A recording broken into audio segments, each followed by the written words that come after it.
week? Yeah. I'm basically running insanely well, I think, as far as getting hands. Nice, cool. Yeah. Less crazy bluffs.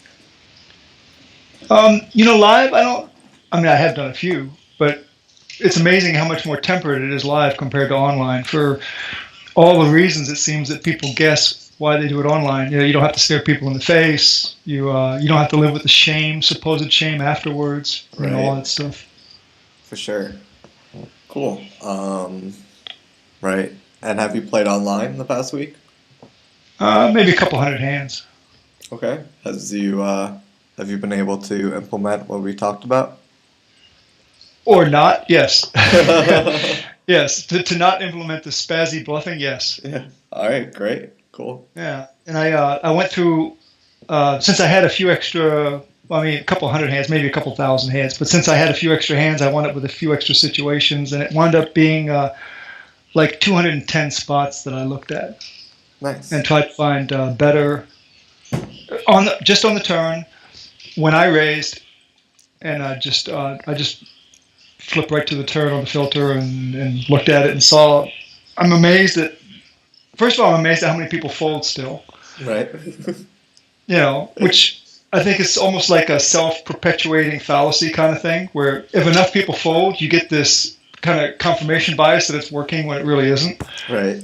Because your results are down, and that's one of the major leaks. Yeah, I mean, if you look at it like as a group, the hand group is minus, but also that some of them have like zero equity bluffs. Right. And because I filtered where I raised, there was also times where someone else re-raised, and I wound up calling. And sometimes I did have a hand, so it wasn't just me always bluffing; it was just me raising. Right. And then when they would re-raise and or call, then or call my re-raise, they a lot of times would have some equity that would hit, and so you'd see this massive. I mean, you want to call it a suck out, but with a fold equity, it might actually have been a good play. But their equity is getting realized where I have no equity to realize when I'm making the zero equity bluff. Right. Cool. So you wanted to talk about what makes a good poker strategy. Yeah, actually, just what is a poker? I mean, millions of people play this game, right? Yeah. And a lot of people probably get asked, well, how do you play? And how is even already skipping the strategy part. Right. But I mean, it's a game, and every game has a strategy. And, so I was trying to think of chess, because that was probably the first game that I played where I actually tried to get better. Right. And, I mean, I have a loose, probably, idea of a strategy in chess where you try to gain control of the center, try to maximize the utilization of your pieces from the center out. And I played a very a non-mistake, non-freewheeling type of game, like kind of constrict you to death, because I'm playing people that are basically not trying to win. We should play some chess sometime. Yeah, it'd be fun. And so I take that same mindset, which I hadn't thought about in a long, long time. I mean, if ever. And then I thought, well, and part of it was I'm listening to Josh Waitskin. Right, I love Josh Waitskin. Yeah. And he was talking about how he had this coach that I forget the guy's name, Kasparov maybe, I think. And I may be getting the story wrong, but he had this freewheeling. Yeah. He had this freewheeling style. Josh did, and he tried to create chaos, knowing that at the end of it he would wind up on top. Right. And then he had this coach right towards the end of his pubescent career, when he was like 20 something or 20s, and completely suggested a different style, and he wound up hating chess. And he didn't exactly blame the guy, but there was a little bit of that. And he just said, so it didn't match his style. He lost interest in the game. He wasn't doing as well, and maybe he wouldn't have anyway. Yeah, I remember reading that. I love that book. I listened to it. I'm spending so much time in cars. I like audiobooks anyway. Right. So it rang true. So I'm kind of putting that in subconsciously. I'm kind of putting that back in my mind. There's an interesting part in chess. Remember your thought, because you were talking about chess and strategies and corollaries. I didn't want to miss this one. No, that's fine. Like in chess, you could tell by like the positioning of the board, like who has the advantage. And I guess if you're really good, I'm not that good. You could even tell like how you're going to exploit that advantage, how you're going to win. Like if you're if your knight's on like d5 and your opponent has no way to easily move it, and it's protected by a pawn, like, that's an advantage. Or like if you have a better pawn structure, or like your bishop on b2 with like a clear opening or whatever, like, and your opponent's pieces are blocked or whatever, like, that's like an advantage because your pieces are in a better position.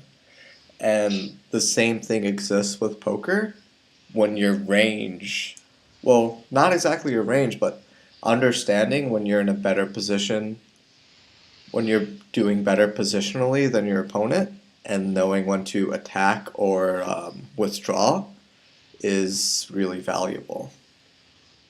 And which sounds somewhat similar to range advantage. yes, it is range advantage. It's also like certain hands, stack size. It has to do with stack sizes, skill level. Right. I wouldn't call it a perfect storm because you've actually engineered this on purpose, perhaps, if you're really a good player. Right.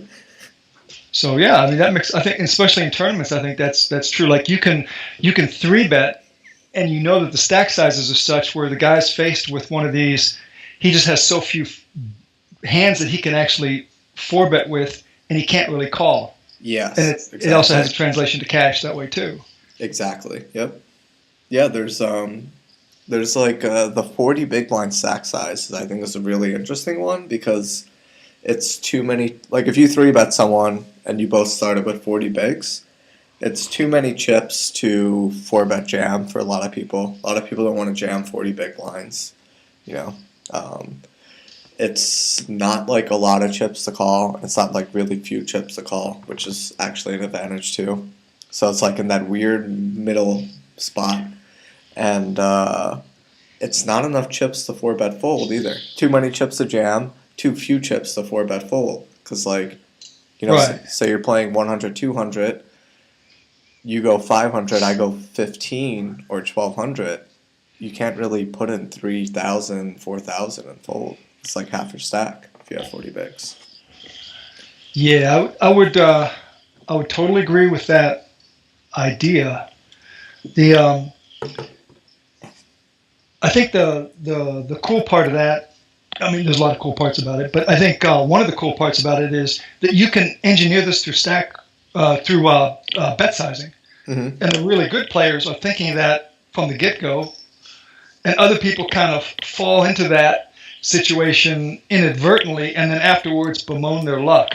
Right. Mm-hmm. And it's kind of like, no, you're in control here. It's your fault, or it's to your credit that you managed to get yourself in this situation. Like if you're on the river and you can't. Well, maybe that's a bad example.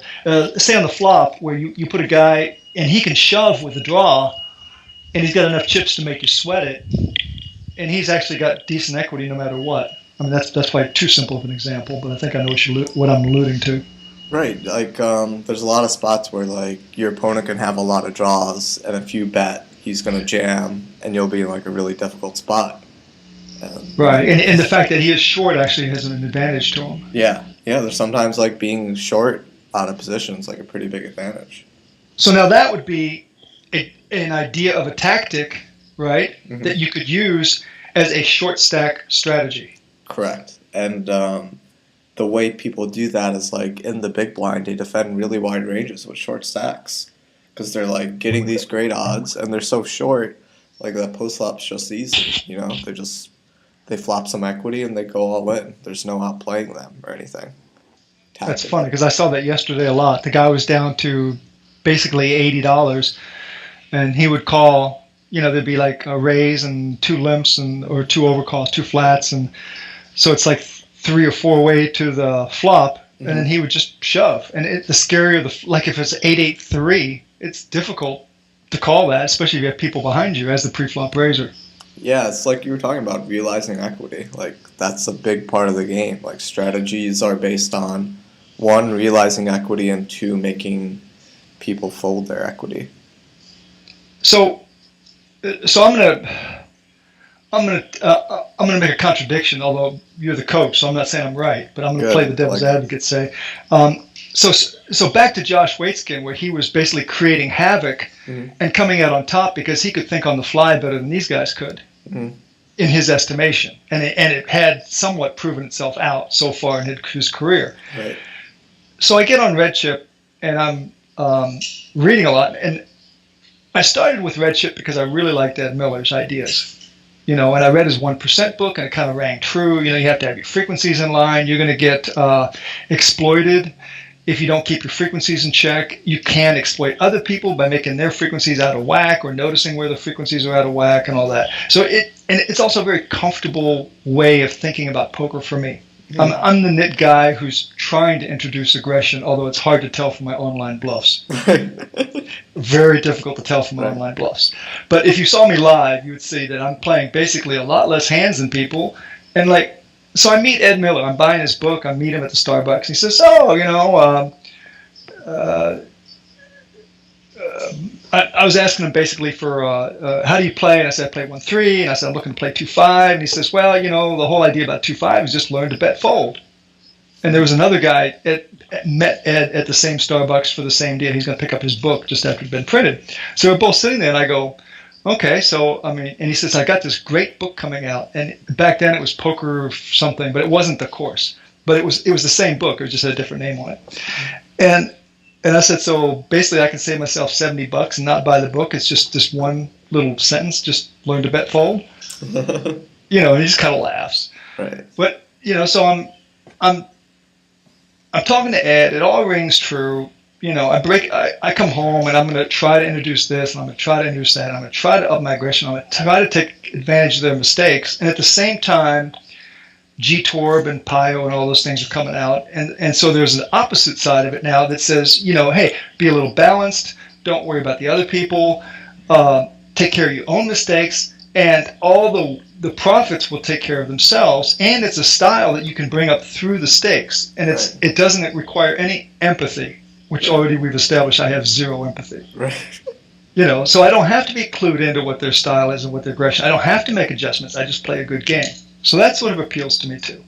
Right. So I'm kind of stuck between these two things. Adjust to their game, make the adjustments, learn how to exploit, or just button up my own game, try to get better. And it's not like they're mutually exclusive, but as a strategic thing, they feel a little different. Right. Okay. So the way I deal with that, so I really like the exploitative, creative side of poker. I think that's where I have the most fun playing. But I also like understanding the game better on like a GTO concept. So what's interesting about GTO is that, even though it's a computer, it's based on like a lot of things that we would call principles. Like the times where it doesn't bet very often out of position, that's based on like being at a positional and range disadvantage. The times where it like how it decides to like how many bluffs and how much value it has is based on like other principles and all that. So I really like learning the principles behind GTO and using that to build good strategies. But being exploitative whenever I can, like whenever I have like good information. Right. So using overall understanding of the basic good game theory to use it and kind of like use that as a springboard to kind of jump off from. Yes, and that's the way I find it interesting. Like if you were to tell me to go just like calculate PIO and just follow it, I would be like Josh Waitzkin and just be miserable from the game. And I was. Like when GTO first came out, I really hated the game because, not when it first came out, like it was always a thing for like decades, but when PIO first came out, I felt like if I wasn't playing in this way, I was going to lose, and I just hated playing that way. It was too boring for me, Well, I think Nick Howard, I don't know if you're familiar with Nick Howard, but Nick Howard went down that rabbit hole, comes back up and says, this is all bullshit. I can't do this well enough to make it a winning strategy, and if I can't do it well enough, think about the people who aren't trying as hard. Right. Yeah, he has some cool ways to make it human. Like I've heard a lot of people talk about his strategies for how to use it. I mean, I think this mass database analysis as a population read makes a lot of sense because, like, and I'm paraphrasing and I'm probably butchering what he's saying, so he's welcome to come in here and correct us. But it seems like what he's saying is, especially to a 1-3 player like myself, you're not exploiting those guys well enough to be up to 2-5 or 5-10. Mm-hmm. So stop trying. If you think you're getting individual reads, if you're trying to emulate some kind of GTO style, you're just not good enough to play that yet. Mm-hmm. And what you really should be doing is just general player tendencies. Mm-hmm. And if a general player tendency at 1-3 is to call too much, stop bluffing. If the general player tendency is to not bluff too much, stop calling. Right. And that just rings really true. And it simplifies your life and makes the game fun again. And now you can concentrate on actual type exploitation that actually works because it's going to be one of those on-off switch. I'm not saying he makes it that basic, but it's going to be more of a yes-no as opposed to, 55% of the time I need to bluff here. Right. That just doesn't work.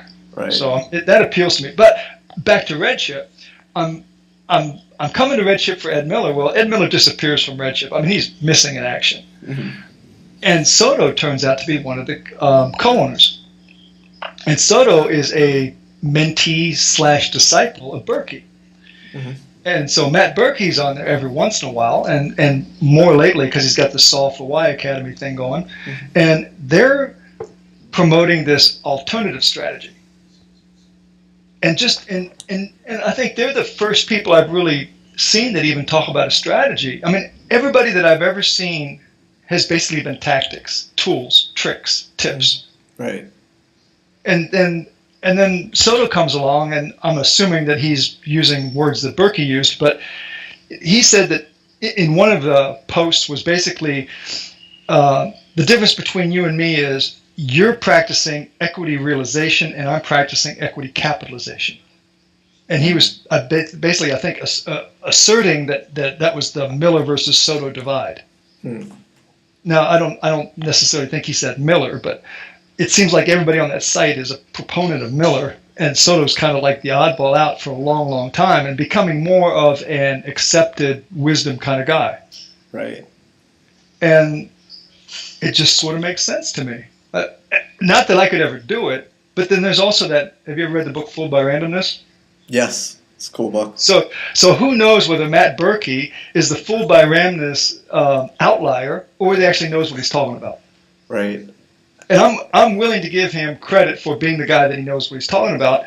But then I watch Soto as a coach, and he's coaching Chip Extractor on the site, one of the students there, and they start off great. We're getting a vlog every 2 days, mm-hmm. and then this Chip Extractor guy just falls off the face of the earth. Right. So I'm assuming the coaching didn't go so well.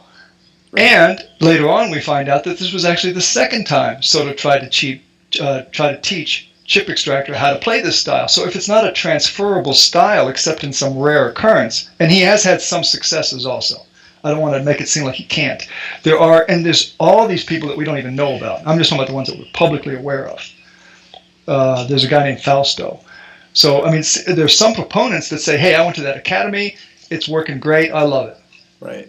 So I don't want to make it seem like it's not working. But it's a difficult style to teach and a strategy to implement. And so the equity realization versus equity capitalization was the only clue that Soto gives. Right. Yeah. So I'm kind of thinking, so what does equity realization kind of look like? And I'm thinking it starts with somebody like me who's depending on a pre-flop chart. I mean, as a basis, I'm not saying that I don't deviate, but for the most part, I don't deviate. I don't make it sound like I'm that creative. Mm-hmm. But for the most part, I start with a stronger range than my opponents. I know what some of the fold equity calcs look like. I know what pot odds and implied odds work out. I assume certain things about these guys, and so far they've held up, and I'm actually getting paid on hands perhaps I shouldn't. Right. So those are all seem to me to be equity realization type stuff. Now I'm guessing at equity calc, but I'm saying a little bit more is my style. Like yesterday, I was completely card dead. Mm-hmm. I mean, I just didn't get any hands, so I lose half a buy-in. Mm-hmm. No big deal. And then I come back at night and I'm just as card dead, and I lose another $30. I mean, big deal. It's like, 10 big blinds, but over, whatever. And it's just card dead. And I'm thinking, this is the weak spot for equity realization. You have to get dealt the hands. Because if you're not getting dealt the hands, you have nothing to realize. Right. And my style is totally transparent. Everybody knows what I'm doing, and everybody could protect themselves. It's just that at a 1-3 level, they're not good enough. At a 2-5 level, they're probably not good enough. At a 5-10 level, I'm assuming they're good enough. And at a 10, 20, and 100, 200, they're going to crush me. Right. Because they're going to be better at what I'm doing just by, they could do the same thing. And then on top of it, they're also going to be able to exploit me. They understand capped ranges, and they understand that I couldn't stand to put a Cadillac in the middle of the pot as calling a bluff catcher. Right. So, I mean, they have that. So normally I tell people, like, with this problem, because it is a problem of, like, one, too much complexity, and two, like, I mean, it's just impossible to separate, like, the wheat from the chaff. I hate that expression, but, like, the signal from the noise, rather, especially even for, like, high-level players. And I would normally say, like, hey, simplify, but hearing you talk about these things, it seems like it really interests you and excites you. Whereas, like, a lot of people, when I hear them talk about it, it makes them very lost and confused and unhappy thinking about these things. Because they want poker to be simple. Right. So I definitely suggest, like, diving deeper into the rabbit hole, because you seem like you really enjoy it. It adds to your enjoyment of the game, and, like, keep going with that. We might have to call you, not Daryl Jace, we'll call you Doc Jace. Thanks, Jace. Doc. Yeah. But for other people, I'll just be like, no, fuck it, we need to simplify. But you're enjoying it, which most people don't. I think it's really great that you enjoy it. Especially, like, you're just going to be confused for a really long time. Like, I've been playing for forever, and I'm still fucking confused all the time. Well, do you use the realization model? I don't use any of those models. I look at particular hands, and I'd like to understand my range and the board and future streets as well as possible, and, like, the principles behind the hand. And I try and play my range as well as I can. I don't think of realization or capitalization. I just think about strategically what looks good, what makes sense, and what is my opponent doing. So an example on hand. But if I asked you what your strategy was, your strategy is to play every hand as well as you can? Right. So here's an example. So maybe this will answer your question. If it doesn't, reiterate the question. So let's say I raise in early position, someone flats in middle position, right? And I get a board that's pretty bad for my range, like Queen 10-8 or something. So the way I would view this spot is my opponent has a positional advantage and a range advantage. I'm going to check my entire range here. And the reason I check my entire range, like, PIO might say for you to bet, like, some small percentage of the time, like some small percentage of your range, but I check my entire range for simplicity's sake. And so I know where my range is at. Like, I want to know where I'm at in my range.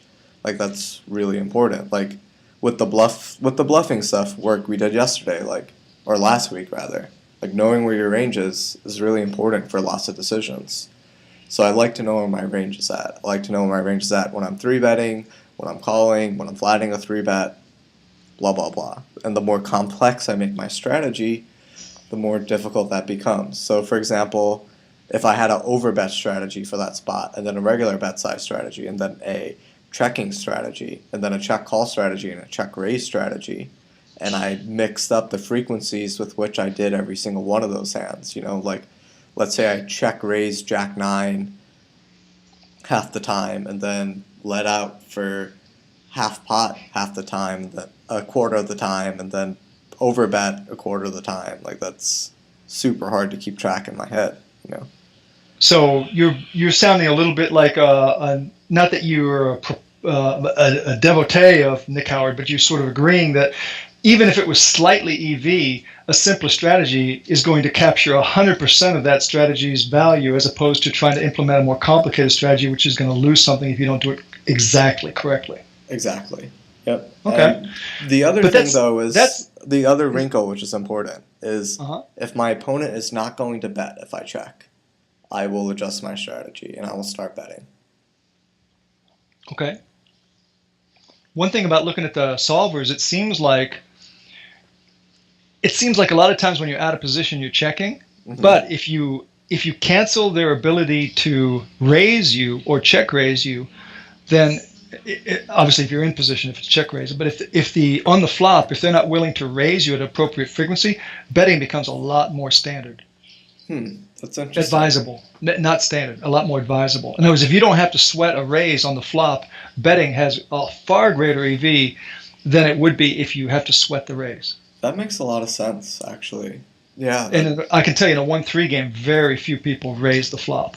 So what I was thinking as a weakness when I see some reg at 1-3 who's bet, c-betting all the time, well, if no one's raising them, that's actually a decent strategy. Right. Or a decent tactic, put it that way, not a strategy. Right. That's a really good point. So, but if I were to ask you, Doc, what's your strategy for poker? I wouldn't answer it that way. I would look at it on like a hand-by-hand or spot-by-spot basis and talk about like strategy for that spot. Because the game there's just too many spots and the game is too complex. So they're all like, you could view them as all like separate different games. Like you could call defending the big blind like a different game than poker. You go that like Texas Hold'em 2.0 and like 3-betting like a different game of poker. Like I would agree that it's hugely difficult, and I think that's one reason why everybody just kind of glosses it over. Mm-hmm. It's just because it's just. I mean, you could write a Bible and a half on it and still keep going. But would you agree that somebody? I don't know how much you've watched Berkey play, but it seems lately he's getting a lot more exposure. But if you were to watch Berkey play and then you were to watch me play, you'd have to say that it's not just that Berkey's better at pot odds and reverse engineering my pre-flop charts. I mean, he probably has a different strategy.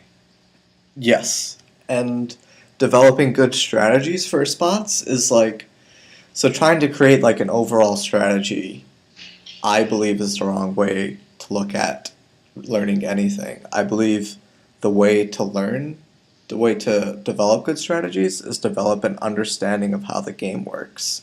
And once you have that understanding, you can look at any situation and be able to grasp how to create a good strategy in that situation. It isn't about like getting a strategy and memorizing it. It's like having this tool, this logic, this like knife you can cut or dice down any situation with.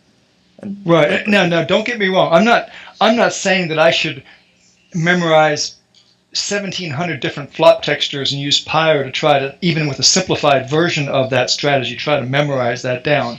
But I'm thinking more in terms of, if I'm going into North Vietnam and trying to win that war as the United States, my strategy shouldn't be necessarily to win every individual skirmish. It should have just a general overall plan to start with. Right. And that's kind of what I'm thinking. Is it even possible to bring that to a poker table? An overall strategy to beat the player pool? I mean, I think it seems like there should be an overall strategy to beat a 1-3 player pool. Right. I think your opening game is part of like your overall strategy, right? Right. And my strategy so far, if I were going to condense it down, would be to play stronger ranges to win the game of reciprocity, where I'm not paying them off as much as they're paying me off, and to understand some of the particular spots along the way, such as capped ranges and implied odds, and stack sizing, which they don't keep track of, and pot sizing, which they don't keep track of. So I'd say those are maybe the 4 linchpins of my strategy. Right. But mostly it comes down to having a stronger range, which goes back to equity realization. Let's talk about bet sizing, like post flop. Before we go down that road, let me ask you a question. Are you familiar at all with some of these higher stakes guys?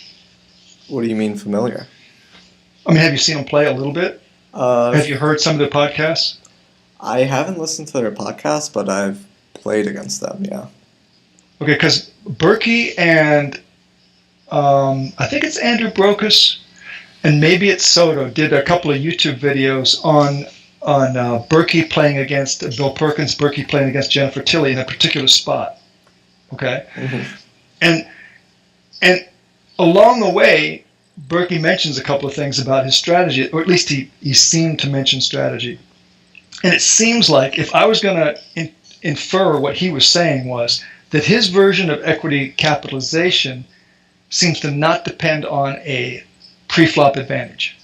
In other words, he's actually willing to give up pre-flop hand range advantage just to be able to play in certain positions against certain players in certain situations. So it looks like, in some ways, he's not looking for a hand versus hand confrontation as much as he's working towards creating chaos and then hoping to come out on top of this muddled up game that he's created. So it's he's basically, instead of gauging, well, I'm early position in his range should be this if he's flatting me, he's more like, well, that guy's tendencies are to call, and so if I raise pre, this guy's going to perhaps assign some kind of a range to me, and he's going to misassign it, and I'm going to be able to take advantage of that. The same kind of thing that a lag/maniac takes advantage of when he shows up with 2-pair on a 9-6-3 board, and nobody's expecting it, and they all think he's a huge fish. But the reality is that he knows the pot odds are enough to keep it going for himself. So I'm not saying this is all true. I'm just saying this is my inference of what Berkey's strategy may be.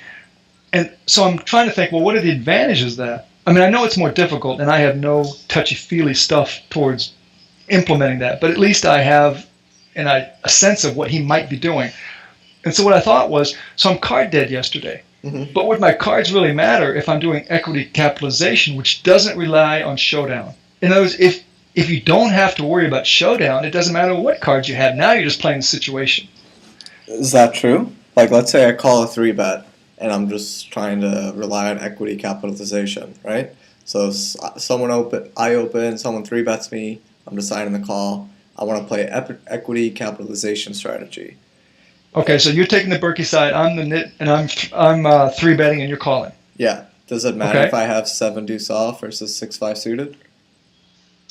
7 deuce off is likely to need a fold more than 6-5 suited will. Right. What else? What else is the difference between those hands?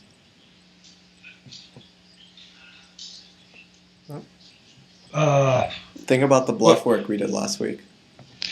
Well, yeah, I mean, you're going to have equity as when you do bluff, for sure. But that's what I mean, as far as if you get to showdown with 7 deuce, the likelihood of you winning that hand is going to be a lot less. Yep.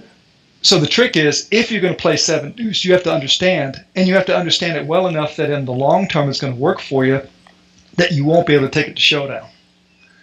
If you're going to bluff, you need to know they're going to fold. Right. Because if you're bluffing somebody like Perkins who's going to call you, then you're screwed. Right. But think about the bluff work we did. Like, how more are you going to be able to pull the trigger as often as you'd like with 7 deuce offsuit compared to like a 6-5 suited? Well, it depends on which model you're using. If you've got a guy who is reliably folding to an overbet shove for his entire stack, it may not matter. Now, in a couple of percentage points, then you're just doing a calc on the fly, right? Like, will this guy fold to an overbet? Right. For sure, you're going to have to put a lot more of your net worth on the line to implement the strategy, and there's going to be a lot more variance. Right. So the problem is, so you're talking about, like, if you know the guy's going to fold enough, then it doesn't matter what your cards are. But what if you're not 100% sure what he's doing? Well, you're not ever 100% sure, but right. you're definitely going to get snapped. I mean, there's just times when people are going to be pissed off at you. That you're going to read a situation, you're going to read it incorrectly. He's going to have the top of his range, he's going to call you. He's pissed off at you, he's going to call you. You have to deal with the emotions, you have to deal with the cards, you have to deal with the variance. You also have to deal with the fact that if you are in fact taking 7 deuce, which I'm not sure you would, Right. but if you did, you'd have to know ahead of time that if you get to the turn and you try to shove, it's going to be more likely a 0 equity shove as opposed to a 6-5 suited with some equity shove. Right. If that was your plan to begin with. But that's all factored into the strat. Yeah, figure that last part. So like 7 deuce off, if you're shoving the turn, it's going to be a 0 equity shove versus like a 6-5 suited, right? Sure. And that. But we're putting a terrible hand in Berkey's hand. We're not saying that he's doing this without being calculated. Right. So yeah, I'm using like an extreme to highlight a point. Right. And another thing is, I mean, we're probably assuming here that this is a 100 big bet game where Matt's saying that this only works in a really deep live setting. It would never really work online. Right. And when I say Matt's saying this, I'm saying through Soto and perhaps through Inference. They're not exactly explicitly ever laying this stuff out. So I'm trying not to put words in their mouth. I mean, what I was talking about is like that with 7 deuce, there's going to be a lot of hands where you don't know exactly what your opponent is doing, and when you have like 0 equity, it's going to be quite difficult to fire the trigger. Whereas if you have like 10 to 15% equity, like you need less certainty to make the play. Right? Oh yeah, for sure. And so the opposite side of this coin, forget 6-5 suited versus 7 deuce. Let's just talk about a stronger range versus a weaker range. Mm-hmm. Okay?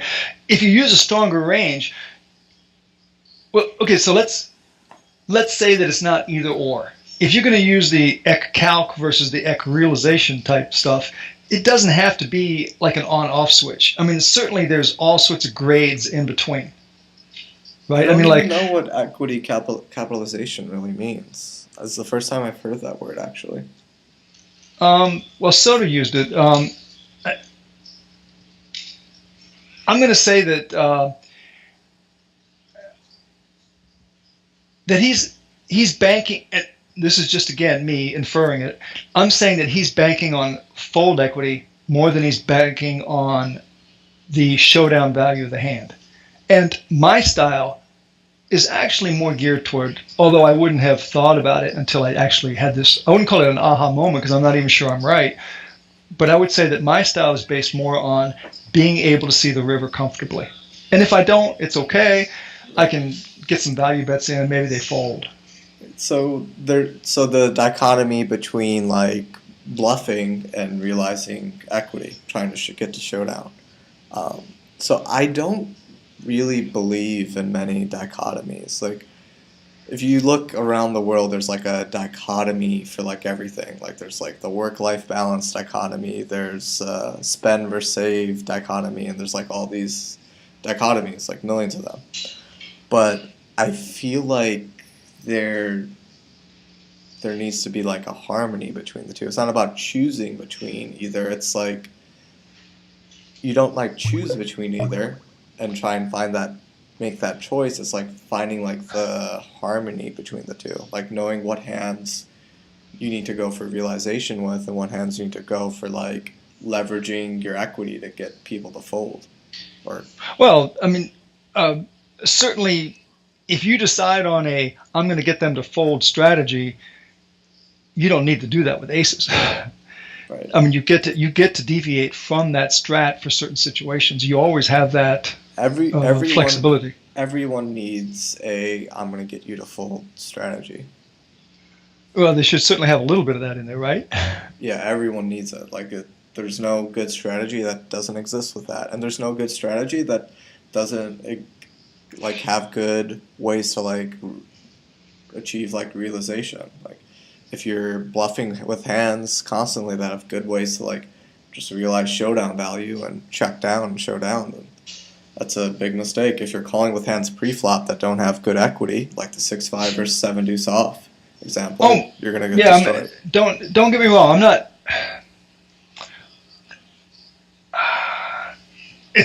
It seems to be a matter of degree, right? I'm not saying that I should just check call my entire range because I want to get to showdown, and I don't say that they should always just bet pot, pot, pot because they want to get people to fold. I mean, it's not that easy. Right. But it should have. Should's a big word. I guess here's one of the things I would say. He plays his hands differently than the norm. Mm-hmm. More and aggressively? It doesn't really matter. Yeah, it doesn't really matter why. I mean, he's playing it differently than a norm. And if you're playing hands in a different from the pack versus me, I'm trying to rise to the top of the pack, through the pack. Right. Mm-hmm. So which has a better chance of success, of actually succeeding in the long run? Going with a generally accepted wisdom and perfecting it, or being an outlier and hoping that, like back when it was 3-bet, C-bet, take it in the, say, 2005, that was great because nobody else was doing it. Their ranges were so tight, they just figured if you were 3-betting, you had them beat. Right. You know, and so by thinking away from the general crowd, or not thinking, but playing away from the general crowd seems like to have some advantages. And so I was starting to think, well, what are the advantages of getting them to fold? So if I can get them to fold, my range now opens up to where I'm not looking at, I'm not pre-qualifying myself. I guess that's what I'm saying. And there's no such thing as basically being card dead. What I am is situation dead. If I get into if I'm on the button and I have 10 deuce offsuit, my hand chart says throw that away. If I do bluff at it, I'm bluffing too often. Mm-hmm. But Berkey might say, hey, if you know a guy who's fit or fold that's in the button and the small blind isn't aggressive and he's not going to 3-bet you a steal, go for it. Right. And so there's some appeal to that, right? I'm not I feel like those two strategies are like in perfect harmony with each other. Like you could play your normal strategy, and then if you have that read, you can and should adjust and do that. True, but I'm not there yet. Right. And that's what you're saying. It's like there's a continuum. It doesn't have to be either or, right? Mm-hmm. Why are you not there yet? You can't get the read, or you can't pull the trigger? Well, because I'm so busy trying to perfect my equity realization strategy of why would I raise 10 deuce offsuit when I have so many other better hands to raise with? I've got my 40% that I need to raise from the button. Right. So I'm still practicing that, and that's the mindset I'm in, as opposed to trying to exploit the actual situation. Yeah. So speaking of continuum, the way I approach a button spot, the closer I get, so imagine you're on the button. And your opponents tell you their pre-flop strategies, right? And you could automatically tell that an open is going to show immediate profit, regardless of your cards, right? Right. You would just open 100%, right? Uh-huh. Right. So the closer I get to that 100% certainty, the wider I open. So let's say there's a spot where, my typical opening range is 40% on the button, which I like that you do that. That's probably pretty good. I don't know what optimal is, but it's pretty close. As I feel better and better about my read that they're too tight, I widen it up. Maybe if I have a slight read, I've seen one or two hands, I go to 45%. Or maybe if I think the guy dresses like a fish, I go to 45 or 50% or something like that. And if I get conflicting evidence, I can move back down. So I'm always going up or down based on the reads, on a continuum, like you said. Right, but it's always basically going from that 40%. Yeah, mm-hmm. That's your baseline, and that's what's great about GTO is it gives you the baseline to know where you should deviate from. What the right play is. What the box is, and now you can know how to go outside. So you start with a hand value, and then you move from there. Yes. Which is a pre-qualification of a sorts, because there's some hands you're just not getting to, like 7 deuce offsuit from the button. The guy would have to be a total fish for you to ever raise from there. Right. And it does happen sometimes. Sometimes I raise 7 deuce, but it's either A, I'm tilted, or B, I have really good info. Right. Now, let's say you both wound up with the same decision, but instead of thinking of hand range first and then deviating, what if you thought of opportunity first and then worked it from that angle? And I think that's basically the difference. I'm starting with a hand range and finding opportunities, trying to find situations where I'll bend from there. And I'm not bending very far because I'm not very good post-flop, and I'm not comfortable enough bending to begin with. I'm still trying to perfect my basics. Right. And I'm not I'm not saying that in the end result it won't play out exactly the same. But what if my mindset from the beginning was, forget the hand chart. What I'm looking for is a really passive small blind, a fish in the big blind, and a button guy that won't take advantage of me. I'm going to raise big on the pre-flop, and I'm going to raise bigger than average, because what happens is now the pot's going to be bloated, and I know this guy doesn't like to play big pots. Right. And that's where I start from. Right. So you remember in the book, The Art of Learning, Josh Whiteskin talks about numbers to leave numbers, form to leave form. Yes, which made no sense to me at the beginning, and it's barely, sort of, maybe not still making sense to me now. Right. So it's very related to this situation. So he would practice that throw in judo, right, until every single step of it, until it became perfectly automatic. He'd do without that thinking. part was great, where he found this one particular unique move, and he kept getting better and better and better at it. Yeah. So that's really cool. And then that became so automatic and required no brain power or thinking that he was able to time the throws to when his opponent was blinking, Yeah. And it's the same thing. If you know where your hand range is at just immediately without thinking about it, that frees up resources for you to spend on finding those opportunities. Right. Yeah. Where he was, I think he was also comparing that to where a grandmaster looks at a chess position and an expert guy looks at the chess position, and how the expert guy is grinding through all the lines, so to speak. Right.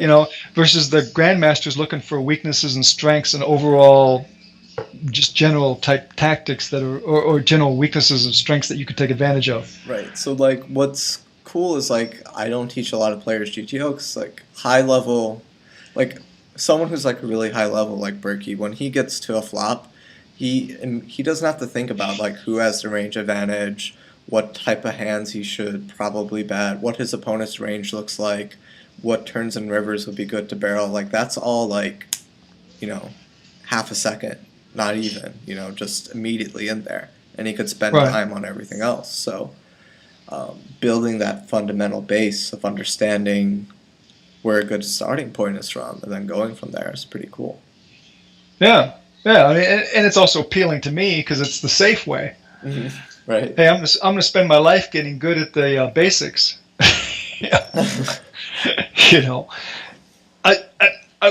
I do think now, if somebody said to you, "I'm a total beginner and my goal is to play 10-20," right?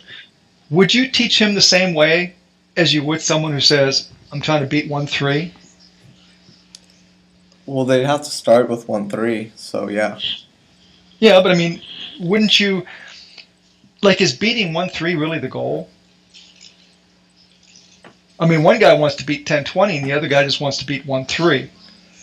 Would you teach him the same way? It depends. So, if you're being practical, and if it's a money issue, he has to make a lot of money at 1-2 to move up to 2-5, and then make a lot of 2-5 to move up to 5-10. No, it's not a money issue. You're teaching a rich guy. Okay, so you're teaching just a rich guy. Which is not me, by the way, if anybody's wondering. Right. So yeah, I mean, I guess you would teach them differently. If you were playing, you would teach them how to play a game that can, a really fundamentally sound game where you can implement a pretty good GTO strategy or pretty good range strategies. Whereas 1-3, it's all about learning how to max exploit. Right.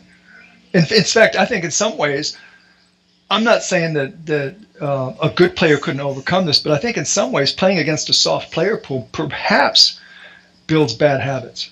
Yeah, I don't think you can become a great player unless you're competing against the greatest players all the time. I don't think Jordan would be Jordan if he was stuck in the D League or something. Right. Yeah. And so I'm kind of when I first started playing 1-2, the money didn't matter so much. I mean, except for the fact that the money had to pay for the coaching. That's all it has to do. I don't live off of it. I don't depend on it. Right. So, it's as long as I'm breaking even and feel like I'm getting better, I'm happy. Right. And so I'm kind of looking for what works at the next level and how to get from here to there. and I'm Right. still lost. I mean, I'm not saying I'm lost. I mean, I am, I think, somewhat improving, but Well, clarify for me. How important is it for you to beat the 1-3 game versus like just to like have a good strategy? well, I've been beating the 1-3. I've never not beat it. Oh, right. Um, So, and then I still for 4 years haven't moved up. And I finally moved up like basically at the beginning of the year. oh, so you've moved up to 2-5 now sometimes? Or all the Yeah, time? yeah, uh How often are you playing 2-5 now? huh. Well, I mean, almost every time as long as the game's available. Okay, cool. So, So what are your goals with poker, though? I want to be good enough to sit at a 5-10 or a 10. I mean, on a good day, I would be able to. I would be perfectly happy at my age. Now, when I was younger, I had a little loftier goals, but at my age right now, I'd be very happy to be able to sit at a 5-10 game and not have to table select. Right, I just want to be able to sit down and know that I can hold my own. I don't have to be the best player, but I'm not going to be the fish. I'm going to have a decent chance of winning. right. Cool. I like the way you view poker. I love like your interest in like the theoretical stuff without like being overwhelmed by it. It's rare to Uh, see. well, I don't know about that. It's also, I think it's a weakness in some ways. I mean, it can be a weakness, and I think for me it is because you get distracted. Right. Like basically, I could be playing 1-3 a lot better than I am, but I'm distracted by trying to become better at this mythical game I never played at for 4 years. Right. It's like, okay, great, it's stupid. Right. So the only way you'd feel comfortable moving up to five. Do you need good results to be comfortable to move up to 5-10, or just like feel better about your game, like your overall strategies?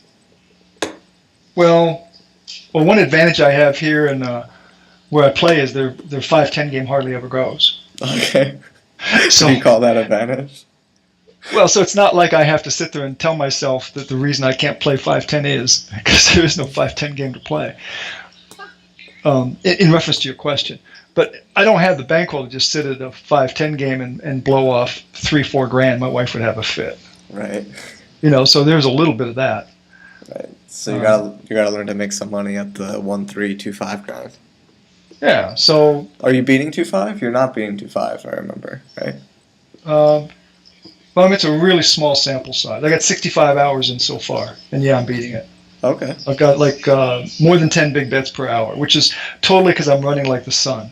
Okay, cool. Awesome. Now, I'll give you an example. So this year, I'm running more than 10 big bets an hour, but last year I ran about 5, I think. Okay. Last year I was playing 1-3. Okay, wow. Yeah. So, I mean, I've been, and if, let me see here. Uh, yeah, so last year, yeah, 3.5. Nice. 3.5 big bets per hour. But that was when I was trying to change some stuff up. And if I did everything overall ever since I started, almost 6. Right. So, So I mean, a good way for us to approach the game, like moving forward, like our next section, might be like building up like a fundamental understanding of like specific spots and building that like fundamental base, like just an understanding of how the game works and really deepening that and then trying to like adjust. okay. I mean Yeah. that could be a cool way. I mean we could also just go to like straight up like exploitation on specific hands too, which works. I mean, which is interesting too. Um, I would say I got a lot more out of that session last week at the end where we looked at bluffing Hmm. and why these particular types of bluffs were bad, as Hmm. opposed to looking at a hand history by itself. Yep. Hmm. I like to I mean that, isolate specific type of spots for sure. yeah. So I mean that is my general tendencies. I think would be a lot easier to work on than just hand by hand and whatever I bring you, because I think there's also a self-selection bias. Right. Yeah, yeah, for sure. That sounds good. Yeah, if we can, I think spots that would definitely help are the spots that you feel uncomfortable with, and like areas of the game you feel uncomfortable with, like maybe like betting the river, or maybe it's like when to check or when to bet with like certain types of hands, and like discussing the whys of that and trying to understand that spot and all that could be cool. Okay.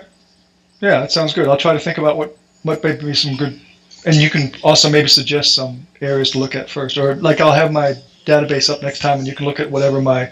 Now, again, I will say my online play is a lot different than my live play. Why is it? Is it really just the other person like being able to like look at you and stare you down and all that? The anonymity.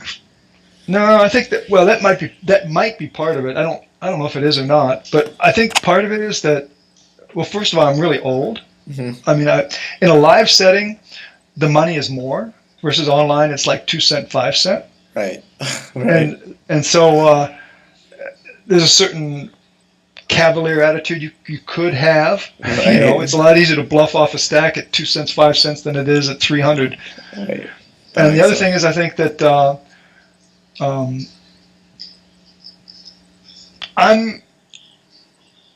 I know it sounds kind of strange. Most people are bored live and kind of like locked in online, mm-hmm. whereas I'm more bored online, locked in live.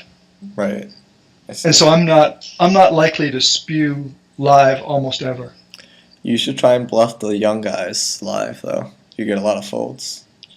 Yeah? Yeah, just because, like, you're old. Like, people just fold to the old guys. So, you know, there's millions of young guys now that just hate you. Yeah, for sure. Take advantage of my image more. Yeah, I mean, I do it all the time. Like, I call a lot more, like, bets on the river versus young-looking guys with headphones than versus old guys, like, regardless of any reads or anything like that, previous hands. A guy raised small, when I say competent 1-3, or competent, was it 1-3 or 2-5? I think it was 2-5. Competent 2-5 guy. I mean, like, seems somewhat competent. I'm not saying he's great, but for the player pool, he's not spewing. He 3-bet. I 4-bet. I think it's Ace-5 suited, something like that. And he folds queens face up.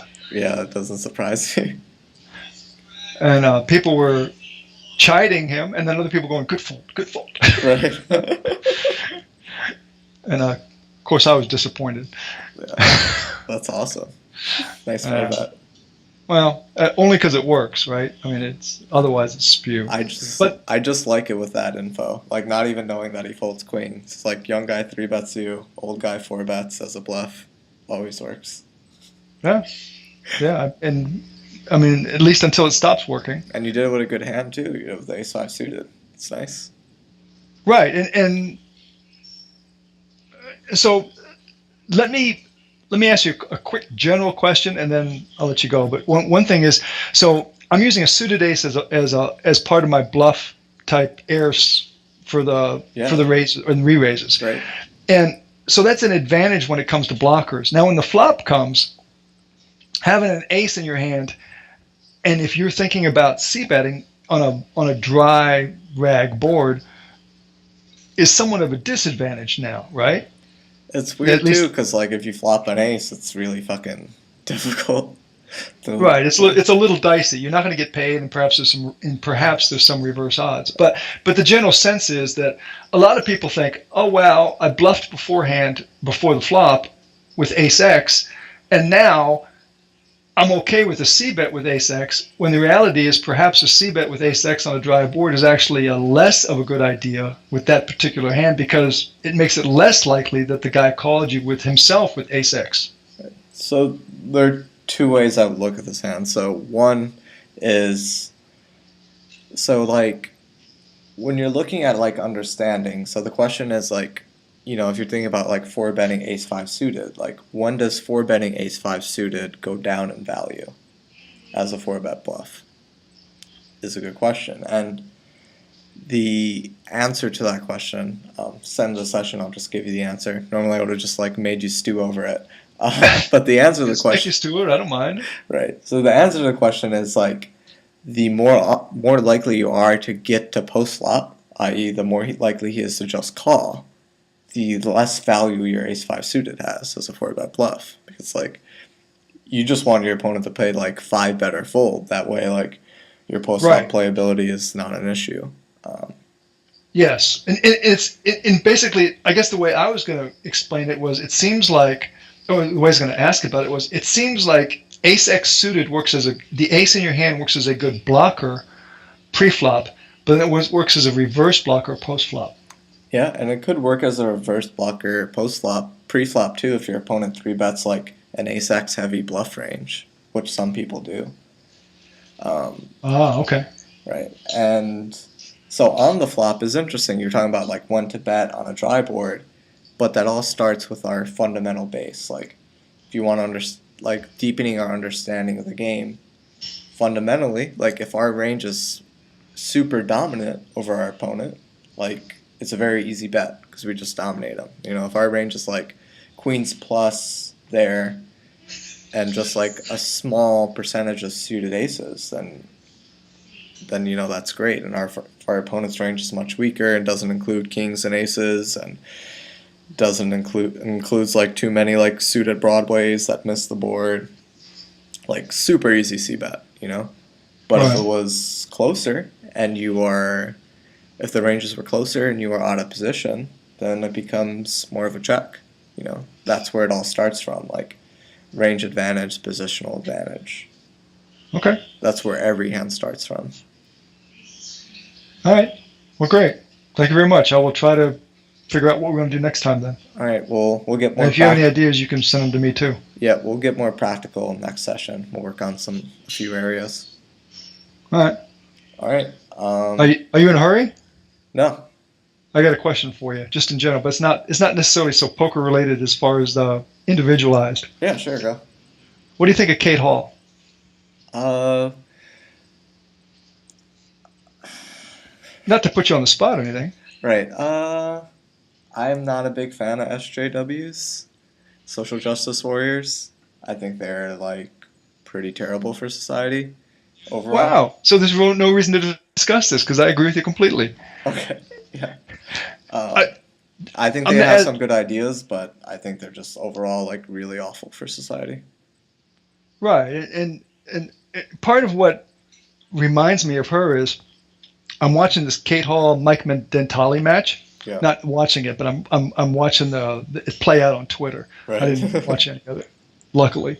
And then I also remind myself, or get reminded, where Doug Polk does the spoof on her accepting the Global Poker League Woman Player of the Year, where she sort of accepts it and sort of denigrates it, and then says how proud she is to accept it. Mm-hmm. And you already know I like contradictions. Right. And I'm thinking, Kate Hall is also the, like you said, social justice warrior, the premier advocate. And it sort of seemed to me that, I'm not saying this is true, but have you ever seen like anything about Hollywood where basically the first thing you do as an up-and-coming Hollywood actor is try to get associated with a charity? And then there's A-list actors and A-list charities and they link up. There's also B-list charities and B-list actors and they link up. Oh, wow. I didn't know that. Yeah, I mean, it's a public relations tool to burnish your image. Mm-hmm. You know, so you, like the American Cancer Society, if you look at the people that are associated with them star-wise, it's never the 15th supporting actor from Independence Day. It's always Will Smith. You know, and then if you're kind of looking for ways to get your name out there and to get people to recognize you and get name recognition and all that. You know, Lance Armstrong made huge inroads into the American psyche, even though he's a cheating bastard and a horrible human being, by getting this Lance Armstrong Foundation. Right. So I'm wondering if Kate Hall, as the lawyer who obviously has some access to all this information, didn't intentionally say, I'm going to go the social justice warrior, as you say, route, and it's going to build my exposure, and I'm going to actually become more marketable. And being like female doesn't hurt. I don't know if it's intentional, but she is extremely good at marketing and like creating these viral things on the internet. And right, and she's always like the first name people think of nowadays, especially. Another thing that I thought was really interesting is we were having a debate on Twitter, and she was like trying to debate like that people didn't like Clinton because of like sexism. And then like I put forth like a really good argument that it's like, you know, because she was comparing Clinton to like other politicians, being like, hey, she's not that bad. And then I just put forth the argument of like that it's not, people don't hate Clinton because of that. of the comparison. It's because they compare her to Bernie and like what the DNC did to like get Bernie out. And what she did was like she cleverly like changed the subject and made it about like me wanting to choose Trump over Clinton because of that. And then like everyone sided with her and was like, "Oh, boom, boop, good point." So it was really clever because she did it so subtly that I didn't even realize it initially. Yeah. And so yeah, it wouldn't surprise me if she's like doing all this intentionally, but I don't know. Have you seen a movie called Thank You for Smoking? Yeah, I love that movie. Do you remember the part where he's talking to the son about chocolate versus vanilla? Right. Yeah. That's exactly what she did, right? Yeah. I mean, like, hey, you want chocolate, and instead of me promoting vanilla, I'm going to promote free choice. Right. Yeah. And the kid's like, but you haven't convinced me. And he goes, I don't have to convince you. I'm not trying to convince you. I'm trying to convince them. Yeah. Yeah, she was better because it was like so subtle that no one else caught it, including me, until after the fact. Right. And then afterwards, it looks like you're whining because now the conversation's over and people have moved on. Yeah, I didn't even bring it up. So like it was. Yeah. Everyone was like, "Yeah, so you're choosing Trump over Clinton." Like, no, that wasn't the debate at all. So neither one of us like Kate Hall as a not as an individual. Perhaps I'm sure she's a charming individual, but what do you think about Poker Night in America? I don't watch poker on TV. But I mean, what do you think of them, just in general? I don't know anything about them, other than they do poker on TV.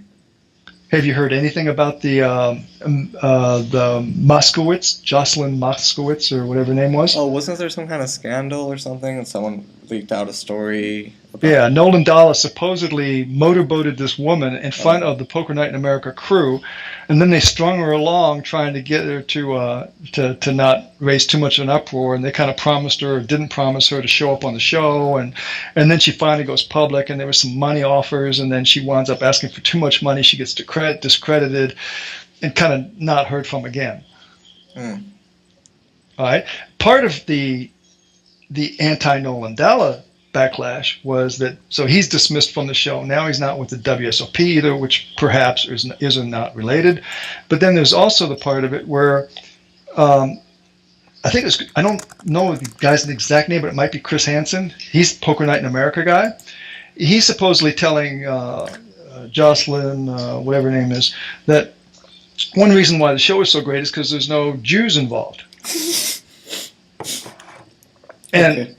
And she's like taken aback, but she still wants to be part of the show, so she doesn't say too much about it. Then she goes back later at a party and has a recording of her asking guy, "Hey, remember that time you told me there's no Jews on the show? Well, I just want you to know I'm Jewish."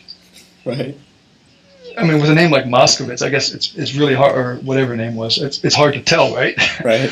And then he goes, "Oh well, I didn't really mean it," or he kind of deflects it. He didn't apologize for it. He didn't necessarily say, "Oh yes, I said that," but he also said, "Hey, I never said that." Now, if you told me I had said that, I would say, "What are you talking about? I never said that." Right. Right. And none of the crew ever said Nolan Dalla didn't motorboat the woman. I mean, Nolan Dalla was the only guy that said it. I mean, he was defending himself. Nobody else was saying, "Oh no, that never happened."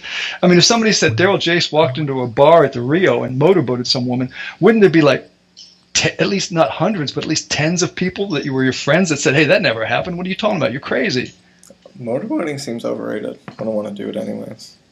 Yeah, so I mean, I'm just saying that, like, I would say it's more likely than not that these incidents actually happened, and that she has a recording of it where the guy basically deflects, as opposed to, which seems to me somewhat of a confirmation, as opposed to denying. Right. So if she's a social justice warrior, why are we on a production that has these values? Oh, Kate Hall goes on there? She was playing with Mike Dentale in the head-up match, and she also plays in other times, right? Oh, right. And it's still all the same staff, mostly? Well, yeah. Yeah. I mean, isn't that kind of a contradiction? I mean, if we agree that anti-Semitism is bad, why are we promoting the organizations that highlight it? Right. That is a good point. I don't get it. I'm like, is visibility that important that we're willing to give up these things? If everything you said was true, I'd think of it. I don't think people should go on the show. But especially if you're SJW. Like if you're SJW, like. Oh, especially yes, yeah. If you're the one out there leading the war, you know, if you're going to lead the charge, you should be going in the right direction. Yeah. Now, I'm sure that if Poker Night in America, we'll say right off the bat, all these things are just alleged, you know. But I mean, the woman did have the recording. The guy made no real denial. You know, it's almost like they were kind of hoping people would forget. And are people racist? Are they anti-Semitic? Did he mean it as bad as it sounded? Who knows? Yeah, it's hard to tell without like context. Like I could see like one of my buddies saying that as a joke. Yeah. Right. Yeah. So I mean, if you were to give him the benefit of the doubt, but then on top of that, having the scandal with Nolan Dalla, and then on top of that, having the whole. There's been a lot of, I think. Well, I wouldn't say a lot. There's been some controversies about whether these people even get picked or not. Like Matt Berkey he's famous for being from Pittsburgh, that area, and he never gets invited on the show. It's kind of like, well, why wouldn't he get invited to the show? Because they all have their favorites. Okay, well, that's okay. Everybody has favorites, but you know, it's almost like there's so little water to drink. This is the one little oasis of poker that seems to be working for people as a pro that might get some exposure and some sponsorship money and all that. You know, you don't want to kill the one goose. It's not even the golden goose. It's just the one goose that's laying eggs. Oh, I didn't realize that Poker Night in America was like the biggest thing right now. Well, I'm not sure they are, but I don't know of anybody else really that's sponsoring much anything as far as televised. Yeah, so to give you a better idea of my feeling towards SJWs, I was willing to do a podcast with like a Trump supporter. I was actually like really excited about the prospect. And I was telling a buddy of mine, and he's like, oh, you should do one with like some SJWs. I was like, no, absolutely not. Well, wouldn't you, I mean, I'm confrontational enough where I wouldn't. And first of all, it'd be different if I'm watching Joe Ingram do one of those, which I think he's had her on, and I didn't really listen to it. I don't remember it at least. He's so non-confrontational. I don't really get any kind of satisfaction from listening, because I think that the interesting part is in the battle back and forth of, well, this is what I believe. Well, what about this? You know, right. A little bit more of a devil's advocate type of style. Right. I mean, I could see having Kate Hall in there and see what you can get out of her. Like, why do you think this is true? I don't think she'd come on my podcast, but yeah. Huh? Well, I don't know. Maybe I would. Yeah, I guess I'd have some like SJWs on. I'd rather have like a Trump supporter, but but yeah, I guess I would talk to an SJW.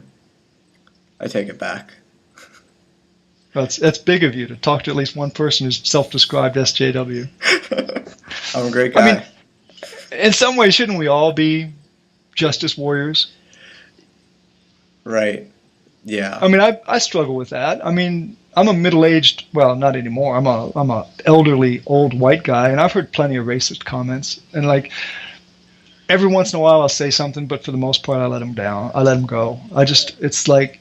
You're not changing those people's opinions. The people that are laughing at jokes, you're not changing those people's opinions. You know, it's almost like, I think that's one of those. It's better to work on people. Oh, with the people below you, you know, that 33% of the time you're going to spend. Right. And I think you're better off spending time with your kids, right, and trying to get people you have some influence over, as opposed to strangers that basically all you're doing is perhaps embarrassing them. Right. So I don't have a problem with like social justice at the extremes. It's when they go into like the microaggressions that I think is the huge problem. Because it's just so hard to tell like what's right or wrong and what's the correct action in so many spots. Like, first deal with like the huge systemic issues that we know are wrong, rather than like all these micro stuff where it's like very highly theoretical, philosophical debates, and like nobody knows like what's the exact way to treat someone on a micro level to be perfectly 0% racist or whatever. Well, I'm of the opinion that I'm sure there's some people as an extreme are racist. I mean, I'd bet on it, but I'm of the opinion that there's nobody in America who's not prejudiced. Yeah, everyone is like acted in some way racist, ageist, sexist, or. Well, I mean, I'll say, like, to me, it's a continuum of, like, say, on the far left, perfect acceptability, absolute color blindness, gender blindness, sexual blindness. Oh, hey Steve, I have to go. I have a poker coaching thing. I would love to stay and talk, but I gotta study the that's game. fine. All right, peace, brother. What was I gonna say? Okay, so not this next week, but 2 weeks. Okay. Yeah. Okay, great. Sounds good. Thank you much. All right, see ya.